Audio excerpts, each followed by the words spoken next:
Dear students, today's topic creation of municipalities and corporation. Main topic what students? Urban changes during the British period. Before we go into the topic, I will ask 3 questions to you. Question number 1. Ancient town or dash? Answer Harappa and Mohenjo-daro. Question number 2. The British arrived India for dash. The British arrived India for dash. Answer for trading. Question number 3. Fort St. George was constructed by the British in dash. Fort St. George was constructed by the British in dash. Answer Madras. Okay students, now we are going to see about today's topic, creation of municipalities and a corporation. First, municipality. Municipality means a town or district that has local government. Corporation means a group of people elected to govern particular town or city. The development of local government in the British India may be traced in 3 distinct phases. First phase, second phase, and third phase. First phase, year 1688 to 1882. Second phase, 1882 to 1920. And third phase, 1920 to 1950. First phase. Municipal government in India has been in existence since 1688 with the formation of Madras Municipal Corporation with a mayor.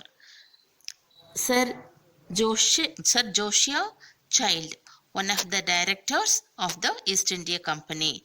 Who was the director of the East India Company? Sir Josiah Child.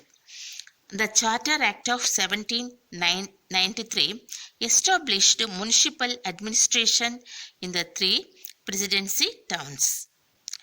Lord Mayor's famous resolution of 1870 intended to afford opportunities for the development of self-government. Next, second phase. Ribbon's resolution on local self-government was a landmark in the history of local self-government. Who was a landmark in history? Ribbon's resolution on local self-government was a landmark in the history of local self-government. Ribbon is rightly regarded as the father of self-government in India. Who was the father of local self-government in India? Ribbon. And his resolution has the Magna Carta of local self-government. Next, third phase. The Government of India Act of 1919 introduced diarchy in the provinces. What is the meaning of diarchy? Diarchy means a form of government where power is shared between 2 joint authorities. Okay students, next the Government of India Act of 1935 introduced provincial autonomy. India had the unique opportunity of making and molding local government to meet the needs of the free nation. Next topic, administration of the presidency towns.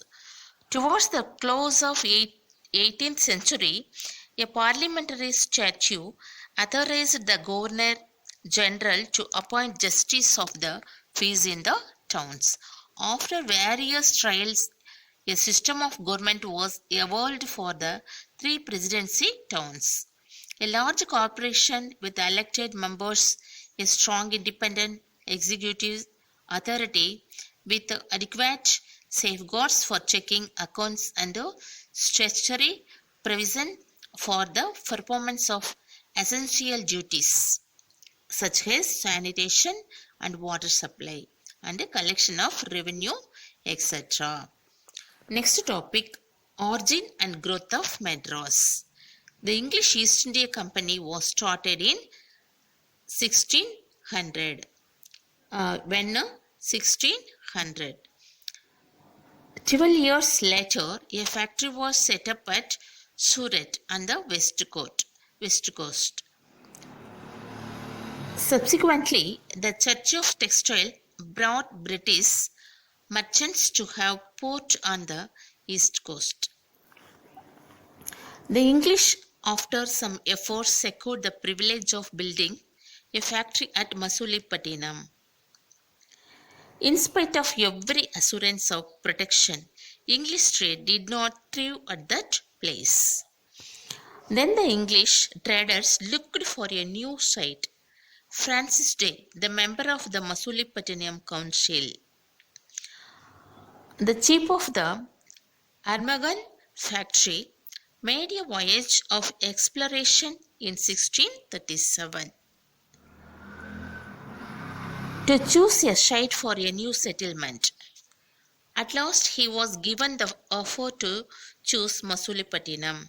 Francis Day inspected the place and found it favorable to set up factory.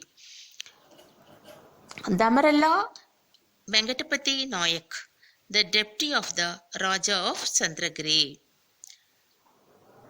12 km west of Tirupati. Damaralla gave British a piece of land between Coombe River and Egmore. Coombe River and the Egmore. In 1639, the deed was signed by English East India Company. By this, Francis Day and Andrew Cogan, the chief of the Masulipatinam factory, was granted permission to establish a factory. This fortified settlement came to be known as Fort St. George Settlement. It is otherwise referred to as the White Town. While the nearby villages inhabited by local population was called as Black Town. Collectively, the White Town and the Black Town were called Madras. Next, Madrasapatinam. Damaralla Venkatapati gave the English the grant of Madrasapatinam. He was under the control of Venkatapati Rayulu, the Raja of Chandragiri. Who was the Raja of Chandragiri? Venkatapati Rayulu.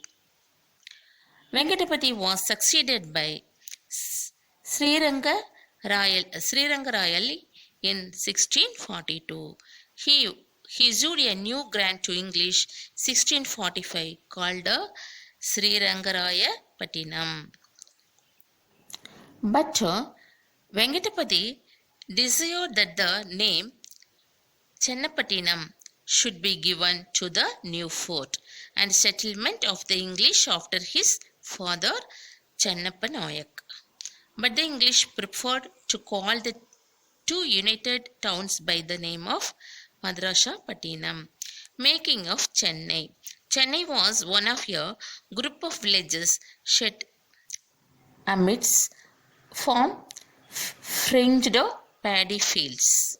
Raja Mahal in Chandragiri Palace, where Sir Francis Day of the East India Company was granted land in 1639. The first factory was completed on St. George's Day, 23 April 1640, and named Fort St. George. The Madras Presidency was an administrative subdivision which was referred to as the Madras Province. After independence in 1947, the Madras Presidency became the state of Madras, and the other regions that were a part of the erstwhile Presidency were constituted in separate states of Andhra Pradesh, Kerala and Mysore.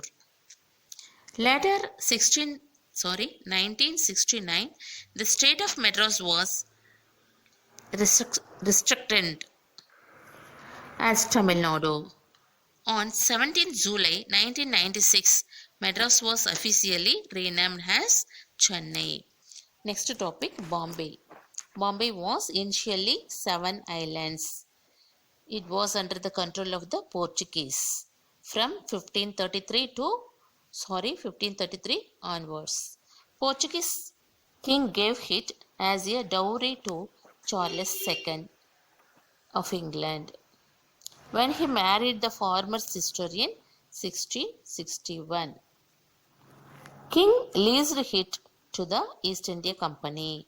The city of Bombay began to grow when the East India Company started using Bombay as its main port in West India. In 1687, the English East India Company transferred its headquarters from Surat to Bombay. Next topic, Calcutta. In 1690, the English merchants founded a settlement at Shutanity. English merchants' settlement were a Shutanity. In 1698, they secured Jamindari rights over Shutanity, Calcutta and Gobindpur. The company established Fort William at Calcutta. Calcutta became presidency with a governor and a council to manage its affairs. Conclusion: the British Empire gradually consolidated and established an elaborate spatial structure with an imperial capital, provincial capital, and district headquarters. The new rulers brought new officials, new institutions, and new structures to these towns with a kacheri, cantonment, police station, jail treasury, public garden, post office, schools, dispensary, and above all the municipal committee. Administrative headquarters emerged as the most important towns and cities of the country. For example, by the beginning of 20th century, Calcutta, Bombay, and Madras had become the leading administrative, commercial, and industrial cities of India. These cities became the central commercial area with the buildings of European style. Suburban railways, tramcar, city buses gave the colonial cities as a new look and status. Next, recap students. The evolution of urban settlements has occurred in different ways and in different stages. In ancient times, towns emerged around kings' palaces. During medieval times, the towns functioned either fort city or port city. With the extension of domination, British developed new towns depending on its location, purpose, and resources. In the late 18th century, Calcutta, Bombay, and Madras rose as presidency cities. Chennai was once a group of villages. Sir Francis Drake of the East India Company was granted land in 1639 to set a factory, which later came to be known as Chennai. On 17th July 1996, Madras was officially renamed as Chennai. Okay, students, thank you.